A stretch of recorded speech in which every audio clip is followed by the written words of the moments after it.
salary and working with the company that she's working for, which made me super happy. And I just love hearing the success stories from people and everything that people are being able to accomplish. And all of the credit goes to each and every one of you, right? The information is available to everyone. It comes down to the people that actually take the information, know how to use it, and then go out and are committed to getting things done. So shout out to everyone. The success stories give me a ton of energy. So if anyone has any, feel free to continue to drop them my way. It keeps me motivated and ready to keep doing this. So appreciate all of you. Second announcement, if you haven't heard, we are hiring here at Refine Labs. We opened up a ton of new roles, so roles that that are brand new, net new roles that we haven't hired for before. So some of those will be coming on the website. They're probably already there, and other ones will be coming soon. So feel free to check those out.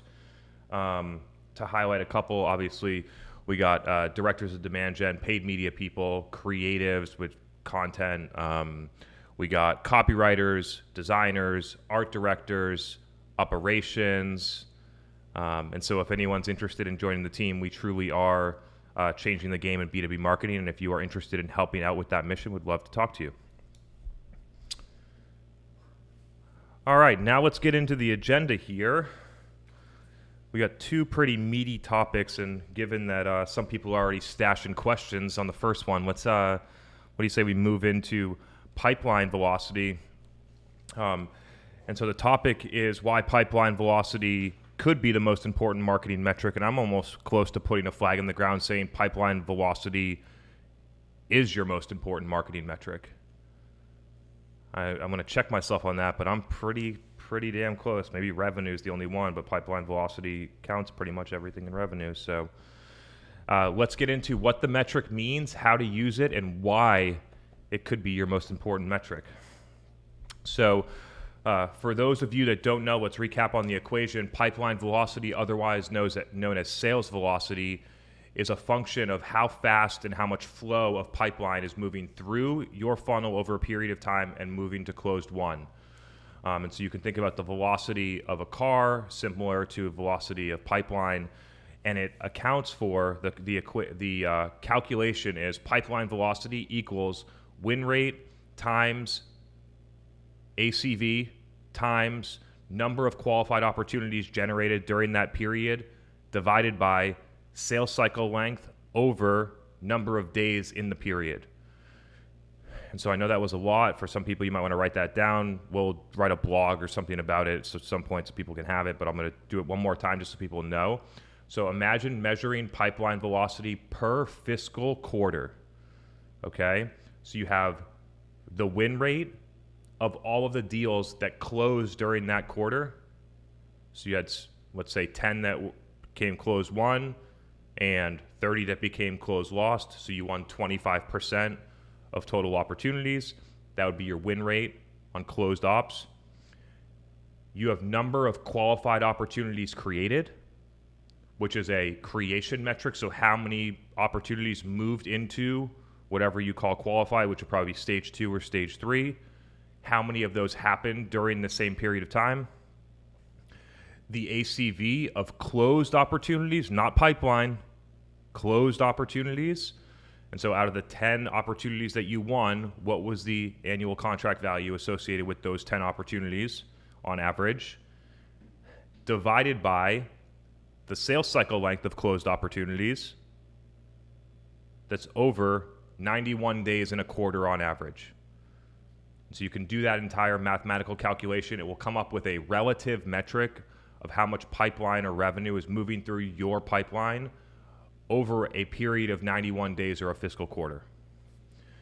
The thing that I love about this metric, and I know that equation was a little bit complicated, so I'm going to get back on track here. The thing that I love most about this metric is that it includes deeply lagging metrics associated with revenue. 3 out of the 4 metrics are based on closed won deals.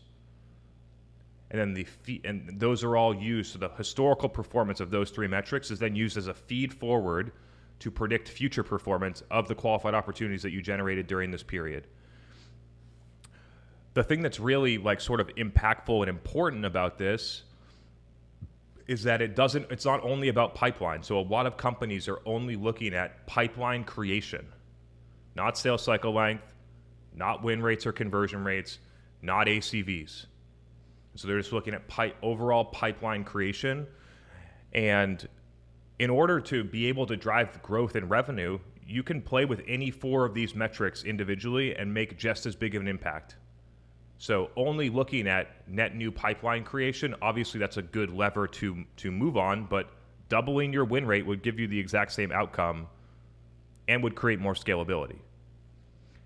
And so as marketers and growth people, right, like this is actually like going all the way across from marketing and sales, so I'm going to consider it growth or GTM right now, that looking at all 4 of these things, that you have way more freedom and flexibility of what metrics to move and what will make the most impact in the business. Because when we go into companies, we're moving all 4 of them. We're moving ACV up, sales cycles down, win rates are going up, and pipeline is going way up. And when you put all 4 things together, those things compound. You get a much more efficient system that can continuously scale and drive revenue. And then an interesting experiment that people could do once you make the equation broadly across maybe all marketing pipeline or your company's total pipeline, you calculate sales velocity across all of it, then you start breaking it down by pipeline source. And when I'm looking at that, is how do buyers enter our pipeline? Examples: outbound call, demo request, trade show lead, incentivized meeting with we offered a $100 gift card for people to sit on demos, and break those into different sources of pipeline. You don't actually have that many if you think about it. Ones that contribute at a meaningful level, you probably have less than 10, often less than 5 that are meaningful. And then calculate pipeline velocity by pipeline source and start to see what's really happening in your data, because there will be a couple that are dramatically higher and faster than everyone else. And that's how you narrow in and you focus on where can I improve? So where are there sources that are generally just underperforming that should be doing better? And where should I focus my energy and effort as a business leader, as a revenue leader, to drive faster growth inside of the company right now? And so I think moving into questions would be awesome right now. I think that's kind of sets the table, and looking forward to getting deeper. So I would encourage people to drop some questions here on pipeline velocity. Well, good news for you. Grant dropped like 5 questions on pipeline velocity. So Grant, welcome to the show. Why don't you come on and ask a few of your questions? We can have a nice back and forth here. They were all great. Great, thanks. So one question about this is, if you were to put this as a quarterly OKR for someone in marketing, what function would you do that for? What do you mean? Like who would be scored on it? Hold on, sorry, Yeah. getting him back on. Welcome back. Yeah, now I'm unmuted. Yeah, so let's say, each individual or team leader has 5 OKRs that they focus on a quarterly basis. Putting like a % improvement, let's say, for this metric, who would you primarily do that for? How's your organization structured? What are the options? Demand gen, field, product marketing, developer advocacy, PR. Yeah. Those are the main buckets. Yeah, out of those options, I would move it into demand and ops. Like company, it's weird. Like, yeah, our marketing ops is in demand gen. Yeah, and so it's like, if you're doing demand gen right, you span all the way across revenue, right? Like it really they should start to maybe I'll do it, like rebrand demand to go to market. It really should be the whole thing for a specific go to market motion, which is like marketing generated pipeline. And so, yeah, I think that like when we go in, companies will score us on pipeline, win rate, sales cycle length, like all the metrics that make up pipeline velocity. And so I think that that's a clear owner that can impact all of those metrics through cross-functional teamwork. And so, yeah, that's given the options that you laid out, that's where I would put it. Got it.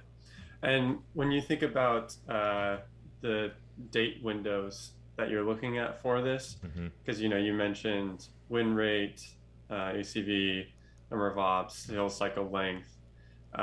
Some of those are spanning multiple quarters, like the create date or the close date. Mm-hmm. It's a great What are the question. dates you're using in the calculation?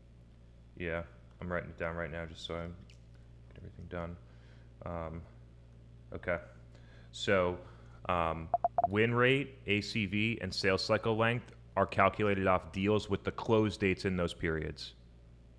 So, if you're inside of a quarter, all deals that closed during that quarter, won or lost, the won deals would contribute to obviously win rate, sales cycle length, and ACV, and then the lost deals would help you calculate win rate. And then on number of qualified opportunities created, I would use the whatever, like I would date stamp when they move into a qualified ops stage. So we date stamp like stage 2, stage 3 when it enters, and I would use whatever is the qualified opportunity where you win more than 25%. I would use that date stamp to consider how many opportunities were created during the period that were qualified. Got it. Okay. So it could be, let's say, 2 quarters difference, but it's sort of a way to approximate it. Yeah, it's using historical performance on closed deals for those 3 metrics, and then using the qualified ops created as the in-period metric that then uses the historicals to calculate forward. So when you have like longer sales cycles and you might have differences in cohorts, right? Like it doesn't necessarily account for that. You might have to open up the time window to more than a quarter. But when we're working deals that are somewhere between 30 and 180 days, I find that a quarterly breakdown is perfectly acceptable. And then you can obviously do it on an annual basis too. And do you see a difference in sales cycle lengths, whether it's closed won versus closed lost? Typically, and this is not backed by a ton of data, it's just my anecdotal feedback, is that typically I find closed lost deals to take longer because people are holding on to them, or sometimes they just sit stale before they actually get closed lost, or for whatever reason.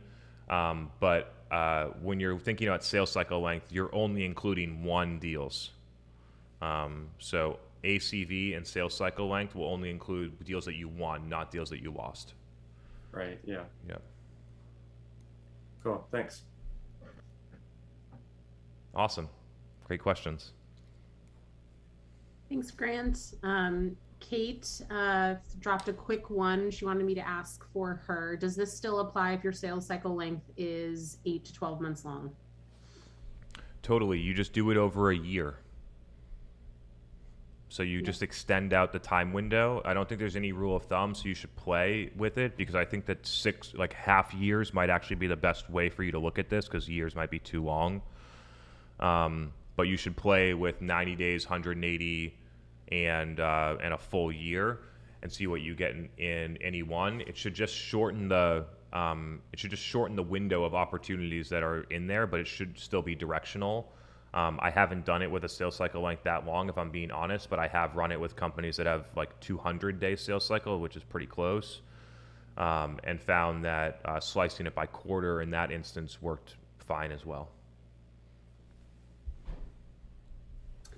Awesome. I got some other questions going in a different direction. Any other thoughts on pipeline velocity before we jump to something else? I think this is something that that a lot of marketers should think about adopting, because when you frame it up this way to an executive team, and if you want, like sometimes I've even called it sales velocity instead of pipeline velocity, and then you can just go and you can show people website sales velocity increased by whatever 1,000% over the past 2 years that we've been doing this. And then you can show the breakdown of how it's actually contributed to that. ACVs went up, sales cycles went down, pipeline went up by whatever percent. And it gets you truly aligned with the company's revenue goals. because in order to move those metrics, those 4 metrics plus revenue are the only things that matter.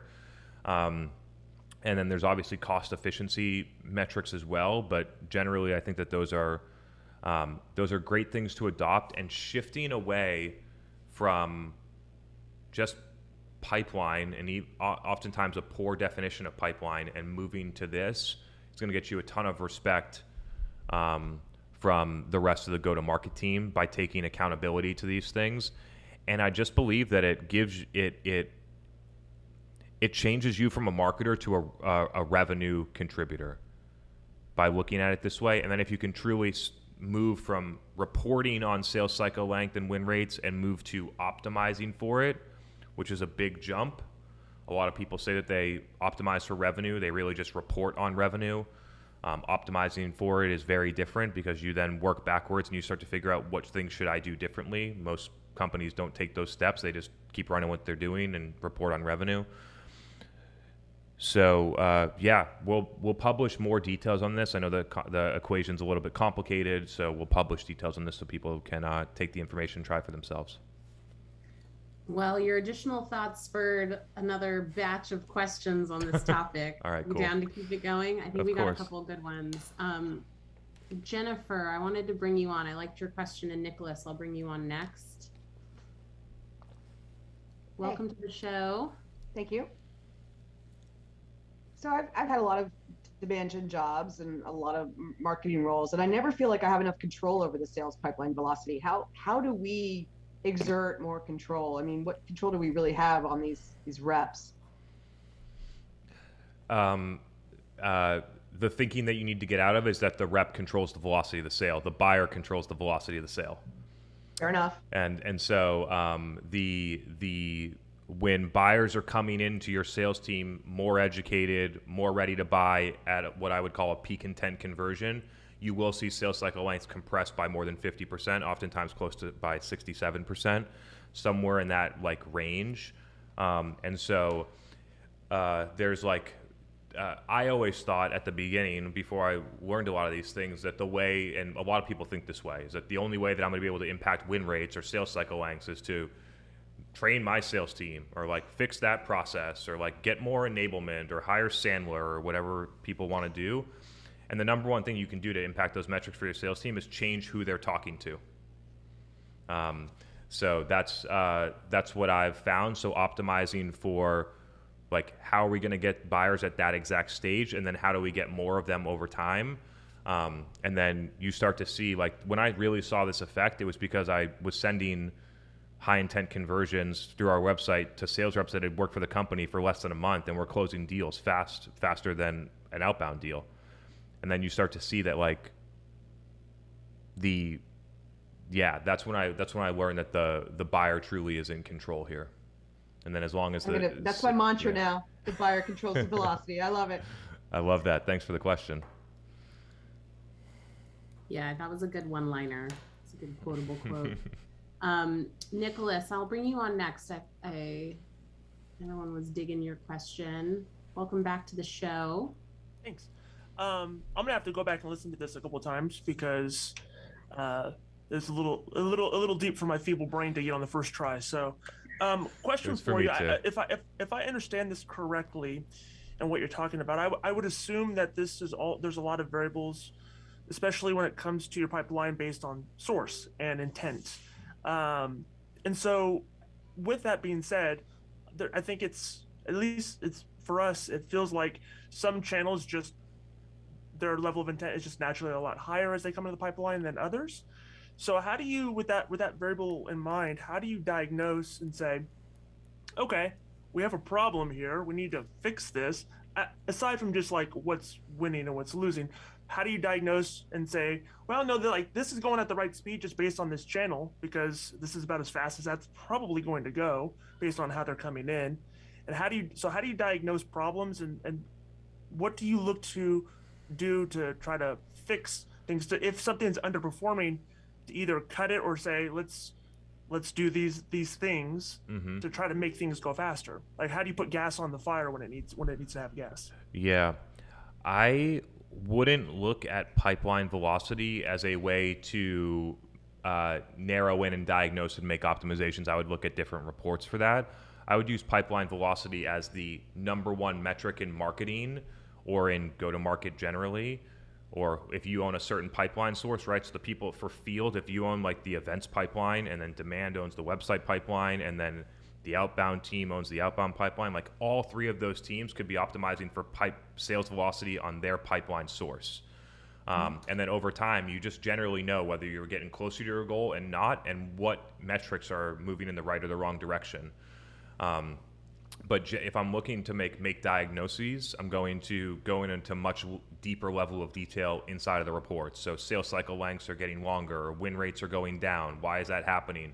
At what stage of the process are we losing more? Where are the conversion rates dropping? Is between, initial conversion and meeting booked? Are we losing people after the first call because they're not truly qualified because we're running performance marketing? So I would use different reports to narrow in and diagnose what to do differently, but pipeline velocity becomes like the main metric outside of revenue that I would report on to at the executive level. Okay. Do you also use this as a means of, because I think when I look at pipeline and I look at different sources, I look at things and I sometimes am guilty of having assumptions and saying, well, I think just based on what we know now, this is probably more or less true or false on how fast this should be moving. Mm-hmm. Do you believe it's really important because it helps you nail down more concrete assumptions? And you use that as a way of predicting kind of other things like what you want to do in the future, and that's how you kind of create some level of predictability? To me, it kind of becomes a North Star metric. I don't there's always room to keep it getting better, right? And there's always a way to keep growing, whether that's pipeline or win rates or all of them.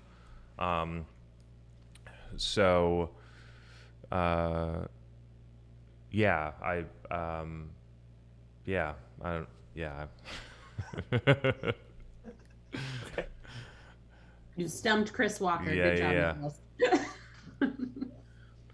And then on the intent side, it's 100% true that buyers from different pipeline sources will have different levels of intent.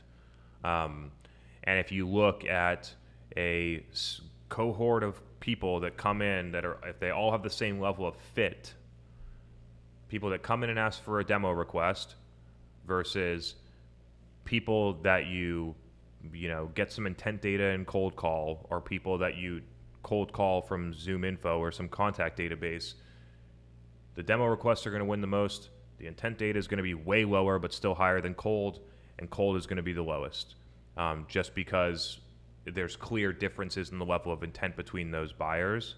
And the historical, if you run this back based on pipeline source and you stack them up, which is a process that we use called split the funnel, and you just look at it, you can also add pipeline velocity to the equation, and then you start to really see it's not only about like lead to win rate or sales cycle length. When you start to put them together, you see like, oh, our cold outbounds win at the lowest rate, have the longest sales cycles. They sometimes have the highest ACVs, but still pipeline velocity is so low because the other efficiency metrics are poor. Yeah. And so do you ever look at that? Is that how you make judgments and you go, you know what, as an example in your illustration there, you go, yeah, we're probably not, we want to either alter or generally cut the outbound measures, just as an example. Yeah. If they're really, really sucking, this is how we know they're really, really sucking, and we want to allocate resources or things to this, whether it be events or whether it be inbound or whatever.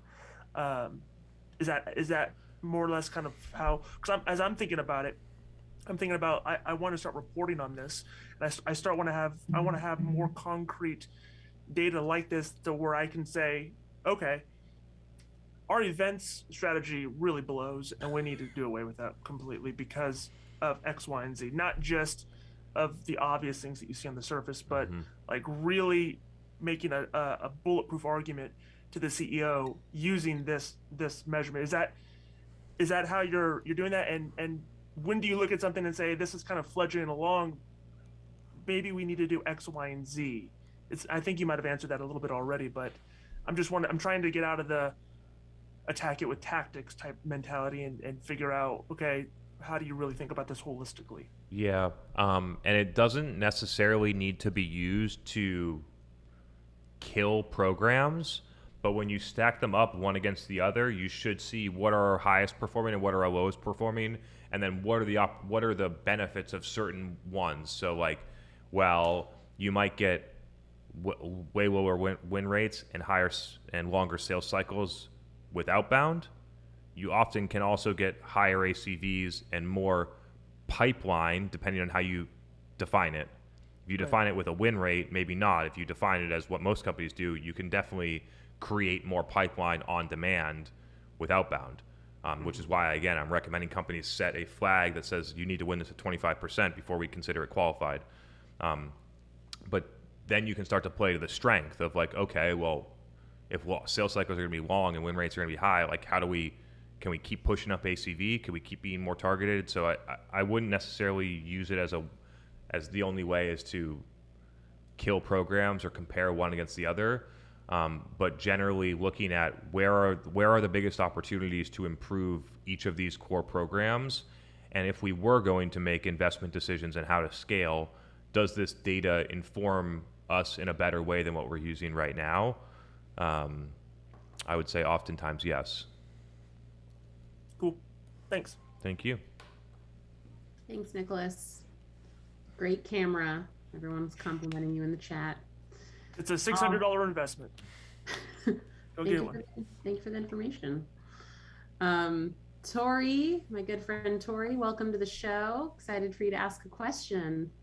Great, thanks. So Chris, I was hoping you could expand on how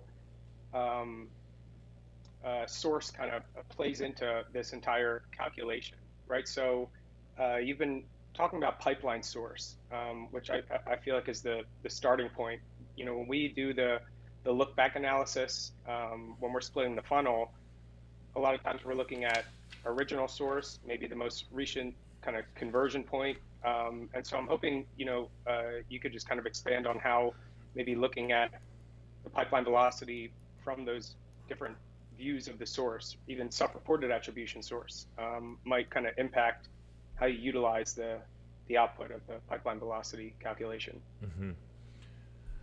Yeah, so to me, this is separating the channel from the conversion activity that created the pipeline.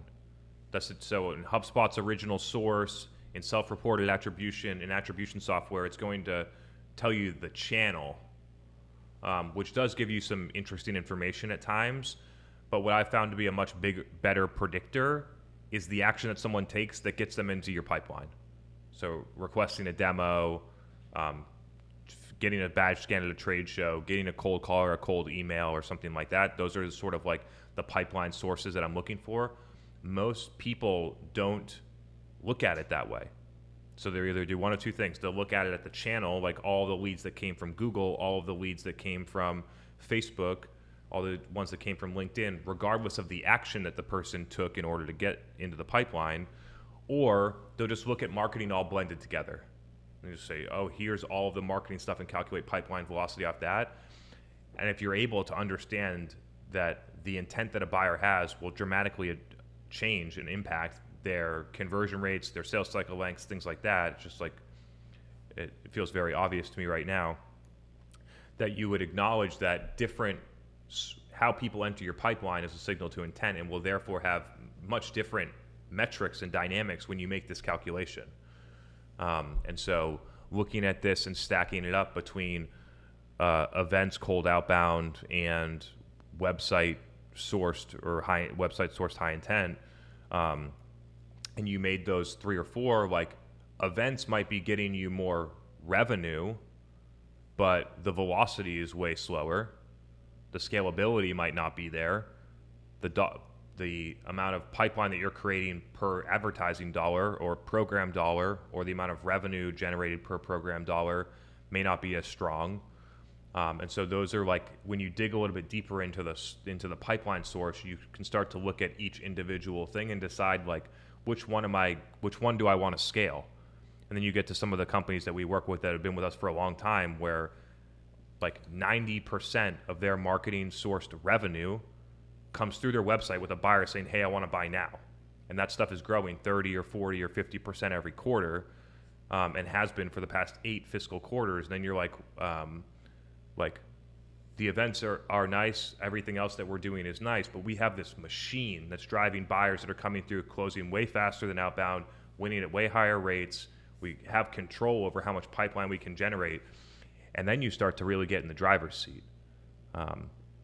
That starts to get into where you can play a lot of marketing offense when you have a solid foundation that you can build off with great conversion rates, good process between sales and marketing, alignment at the executive level about what we're trying to accomplish, and a marketing strategy that's being executed well and delivers.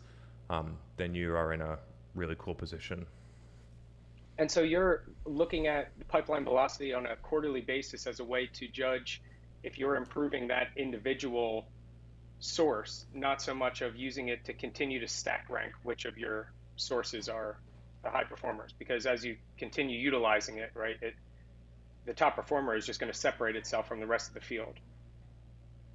Yeah, let me share something. Like, this is how I'm graphing it. Like, right here.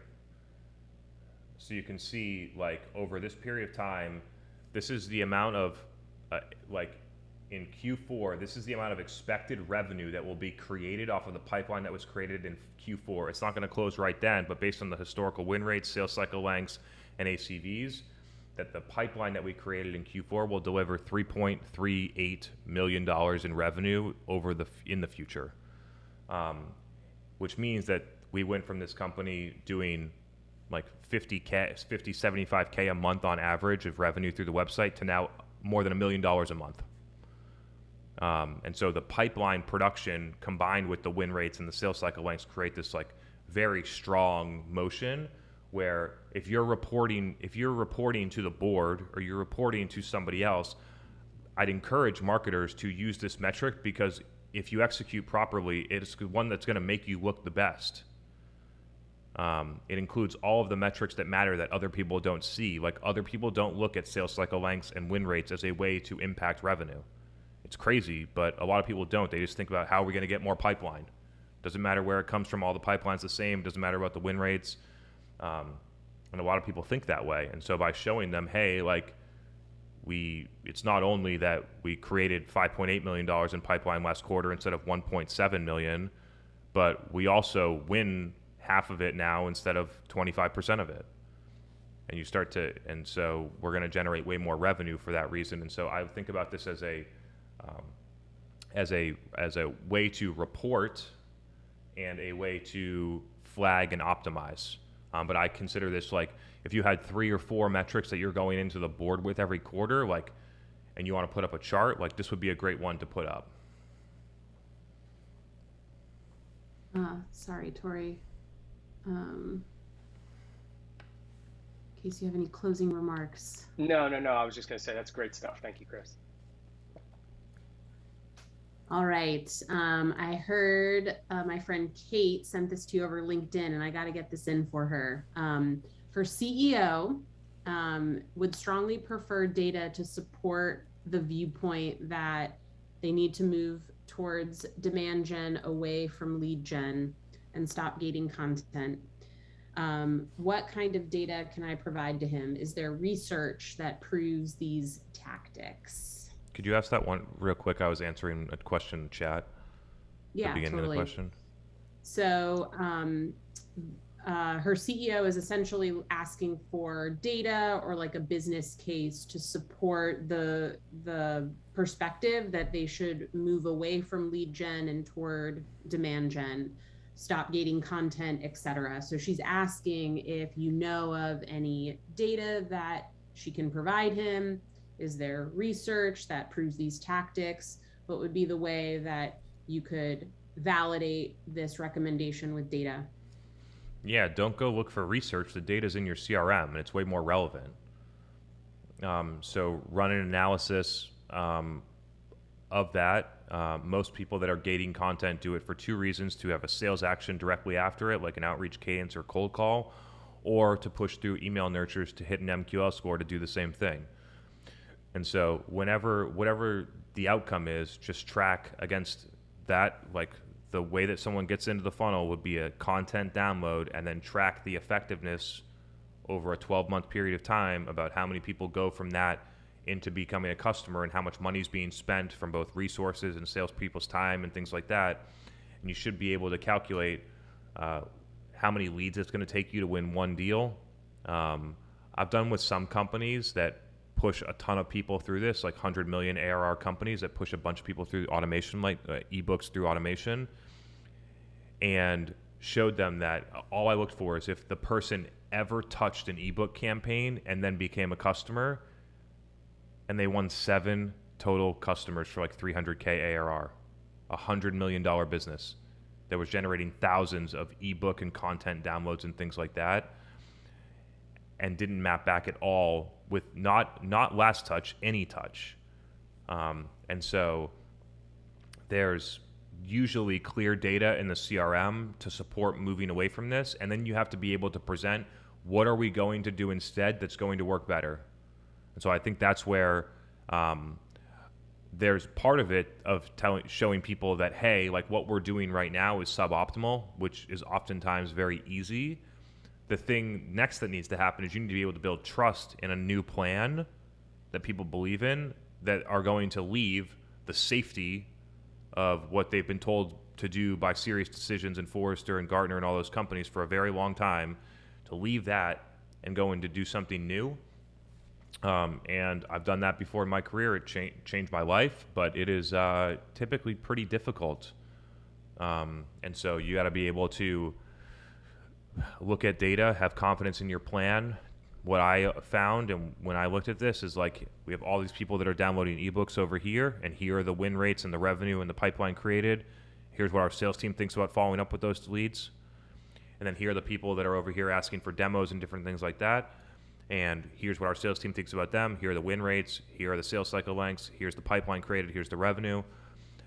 And you stack them up one against one another with the understanding that the people that ask for demos, as long as they're not direct response, have a clear high intent to buy, which is different than someone that downloaded an ebook.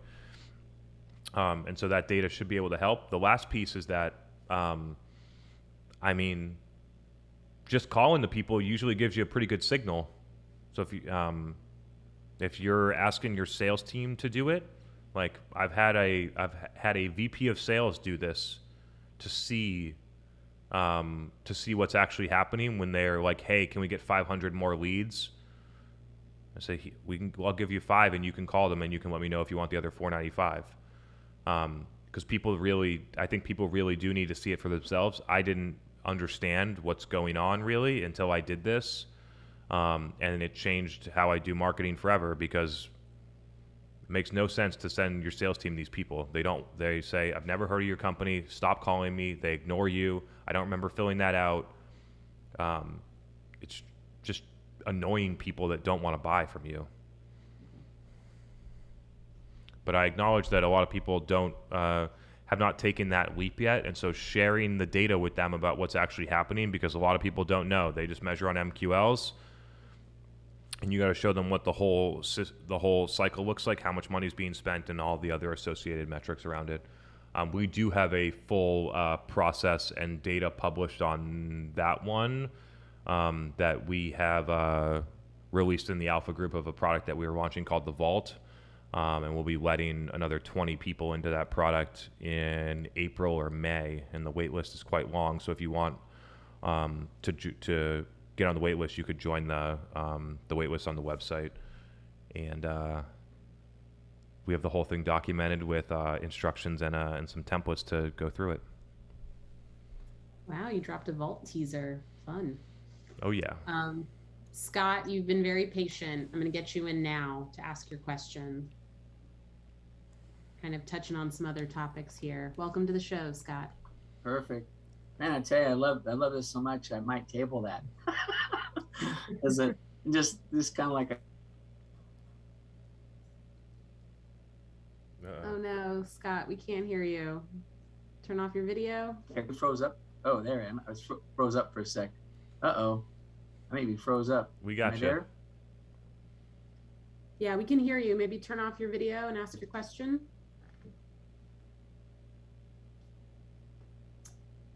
All right, let's give Scott a minute to figure that out. Chris, Look at my pipeline. We'll come back. Scott, we'll try again in a minute. I'm muting you back. Chris Gumas, I'm going to bring you on next. You had a bunch of questions, so you can ask a couple, and we'll get Scott on right after. Hi there. Thanks for having me. Great to Been have you listening here. for several months now and really love it. If I had my background up, you'd see my podcast background because we've actually launched a podcast in our space. So I'm trying to follow Chris's lead. It's fun and exciting. It's a lot of work, but I think it'll pay off. Nice. Love hearing that. No, thank you. So my question, we were going through the pipeline velocity there, and a quick thread through the chat started to talk about, can you throw out tactics that clearly don't work? Can you create evidence to go to your CEO and say this clearly doesn't work? And so I was wondering, can you divide kind of your pipeline velocity by customer acquisition cost? And the thread further kind of clarified, you can do a blended to know what the company's average is on a whole. But if you have something like a trade show, there is kind of a way of coming to a customer acquisition cost from that event because it's usually pretty big numbers and it's usually kind of bounded by budgets, et cetera. So now you can compare, take your overall pipeline, divide it by the pipeline velocity by customer acquisition cost average, and then compare that to customer acquisition cost trade show. And in theory, my guess is, especially in today's age, you're going to see wildly different numbers. Is that evidence that you would typically think about? So I would think about customer acquisition cost and pipeline velocity as separate metrics. I wouldn't try and blend them together. If you're running direct response marketing through every channel, which a lot of B2B companies do because it's the only way to facilitate attribution and they prioritize measurement over effectiveness, that a lot of companies will do this. They'll run single channel lead gen on Google Ads, LinkedIn ads. They'll scan as many badges on trade shows. They'll give away gift cards through LinkedIn DMs and different things like that. Everything that they do is 100% trackable and 100% transactional direct response. And then after that, there's always a sales action.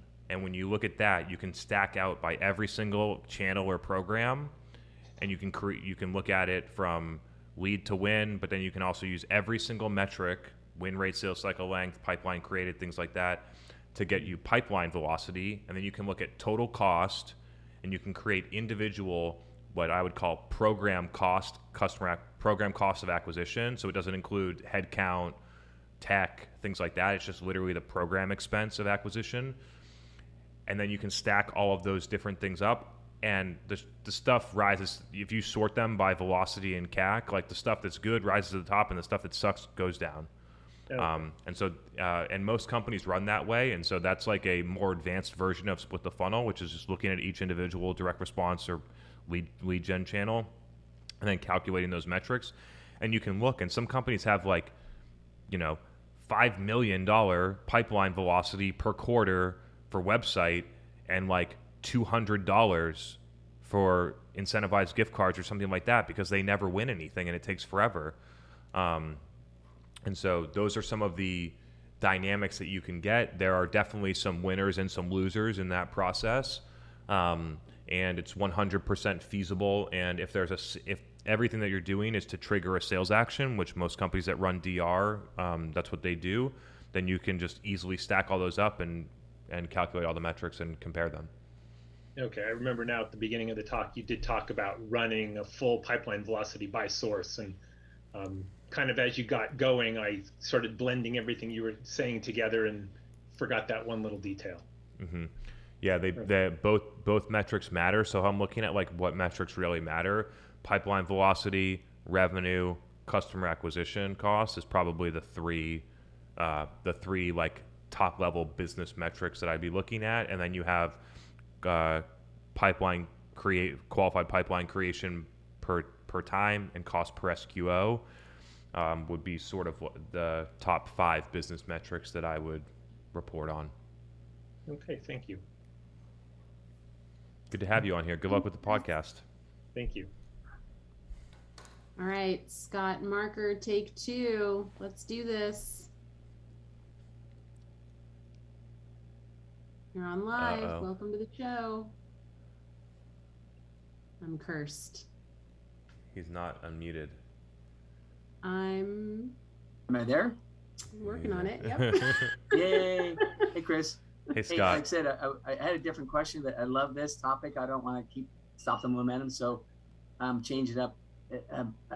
I work for international companies and then small companies.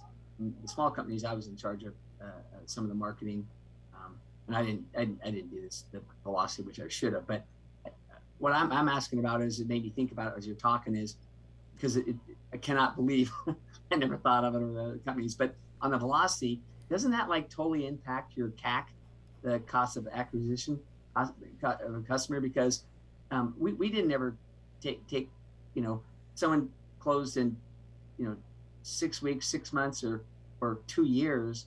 It was just, oh, we got a new, we got to close, But doesn't that affect that metric too? There could be some correlation between the two, right? Lower win rates could indicate that it'll be higher cost of acquisition, but it doesn't. It's not always the case. So it won't necessarily always happen that way. The thing that you see when you actually put this metric out is that, like, if it's taking you 2 years to win a deal from creation to end versus it's taking you 6 months, that as you create pipeline over a period of time, that you win way more when the sales cycle length's shorter if you're creating the same amount of opportunities during the period of time. And so there's a scalability and a growth metric that compounds if you're able to start to impact multiple of these metrics at once. Specifically, sales cycle length and win, they all matter, but sales cycle length and win rate I find to be the most movable from a marketing perspective. Yeah, it just seems though that on the cost of acquisition, if because time is money, is if it's taken, if you're not keeping track of how long it's taken. I mean, if you're not adding that into it, it seems like it would affect it, because you're taking all those resources for, again, 6 months or a year, and if you're and maybe through your website you're doing them in 6 months versus like you were talking trade shows, it's taking a year. That seems like it'd have to, I don't know, all those costs would have to be taken into consideration. Specifically, the sales portion of CAC would go up in that case, just because there's more sales teams time, or same thing said a different way, if the sales cycle lengths are longer, then you're winning less customers over a period of time. So less customers is the bottom part of the equation in the division. So if you have 2 at the bottom instead of 10, then you get a higher number. So I'm with you that if the sales cycles are longer, then the sales portion of the acquisition cost oftentimes will go up. But usually what I'm looking at in this one is, what is the marketing program cost against revenue? So because the sales expenditures is really difficult to look at that granular of level. You almost have to look at it blended. Okay, perfect. Okay, thanks. Thanks, Scott. Glad we got you in there. All right. I don't know if we're going to save the other topic for next week, because that's another big one. Do you want to close out with a quick riff on it or anything else? Yeah. Let's get it started. Maybe we'll get a couple of questions and it'll spark maybe a future chat. But I just want to get some details out on this one, because we're getting I get a ton of questions on LinkedIn DM about this one specifically. And the question basically comes down to the idea of, like, we're selling a whatever, like 5K ACV SaaS product. We're early stage company, and we're building out our go-to-market strategy. And what we're gonna do is we're gonna have predictable revenue, SDRs and AEs, and we want to hire Refine Labs to run all of our demand.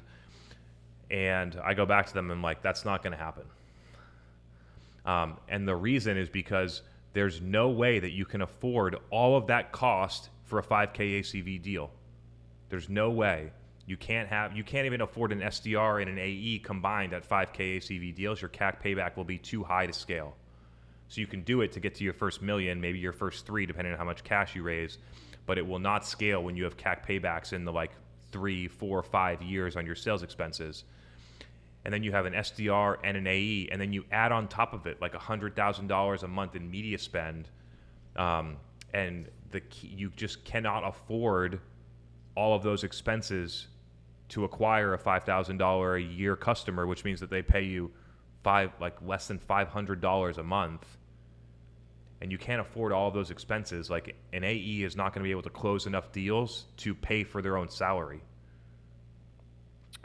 And so if you are, and the cutoff that this comes full circle because I talked about this with Justin Welsh in LA in February of 2020. And at that point, his sort of like back of the napkin math was excluding marketing costs, just in outbound sales to be able to make the math make sense, to have an SDR and an AE to run outbound. You need to be selling 12 to 15K a year deals. And you can reference that clip. That video is still live, and it was a really awesome session, so feel free to reference that. Justin provided more detailed math as to why. But if you are in this like whatever 3K to 10K ACV range, you need to figure out how to be going product-led stat. You cannot afford to have a manual sales person selling deals of that size, especially if you're in the lower tier or less than 6K. It just is not going to work. You need to figure out how to have a freemium model. You need to figure out how to grow that account touchless or very lightly sales assisted, and then focus your sales team on closing enterprise 20K plus ACV deals, because it's just purely not going to scale. And I see it over and over and over again. And I can't believe that there's nobody out there telling companies that they can't do this. Like, how many? I've probably talked to 15 or 20 companies that are doing this in the past 6 months. Who's telling them to do this? It just does. I'm super confused as to where this information's coming from. It's got to, I'm not here to point fingers, but it feels like it's coming from the investors, because that's the way that you would grow a company in growth at all costs mode in 2009 to 2015. But there's been a ton of things that have changed in a B2B buying process that has dramatically decreased the efficiency of that. And so before you think about all that stuff, if you just did some quick math on how many deals can our AEs close, how many meetings could an AE book, how many meetings could we generate through marketing that close at a high rate, and you start to put those things together, you would see that the math doesn't work. And so this is more of a PSA. I see it over and over again. It's predominantly happens in early stage companies, but I've seen some really late stage companies that go through the exact same thing. And if you don't have a deep expansion play where you sell a 5K deal and that becomes a 50K ARR deal in the first 6 to 18 months, if you don't have that expansion play and they truly are sitting at this low deal size for a long time, it's just purely not going to scale.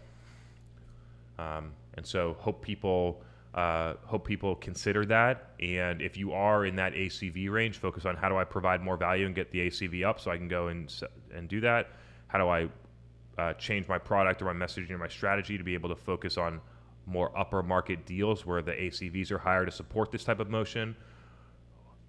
How do I create a touchless self-serve motion to get people that are going to pay these types of prices into the product and moved in without any type of sales action, that then we can follow up with PQLs or whatever you want to call it that are highly qualified or actually ready to upgrade, instead of spending time with spending sales teams time with people that are not going to close at enough of a rate to justify the costs and the expenses of doing it.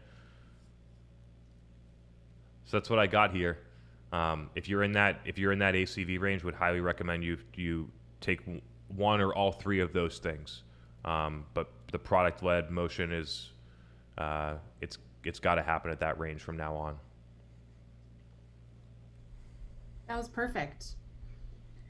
No big questions, so let's wrap up. Yeah, that's perfect. We wanted to end early because we all got early flights tomorrow, heading out to Arizona. So I'm gonna get some sleep. Great to have everyone here. It was great to have a couple questions from new people. Chris is starting his podcast, and yeah, we're coming up. I think it's not next week, but I think it's the week after, right? So 2 weeks from now. 2 weeks from 2 weeks from tonight. now, we got episode 100 of Demand Gen Live.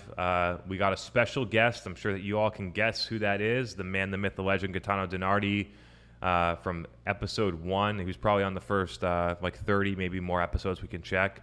We'll be back. Gaetano has been a major part of the success of this, and looking forward to a couple of extra special parts of the show. So if you all can make it on Tuesday, March 8th, I believe it is, would love to have you all here at 7:30, and hope you all have a great week, and we'll catch you next Tuesday. Have a great week, everyone. Bye, everyone. Talk to you soon.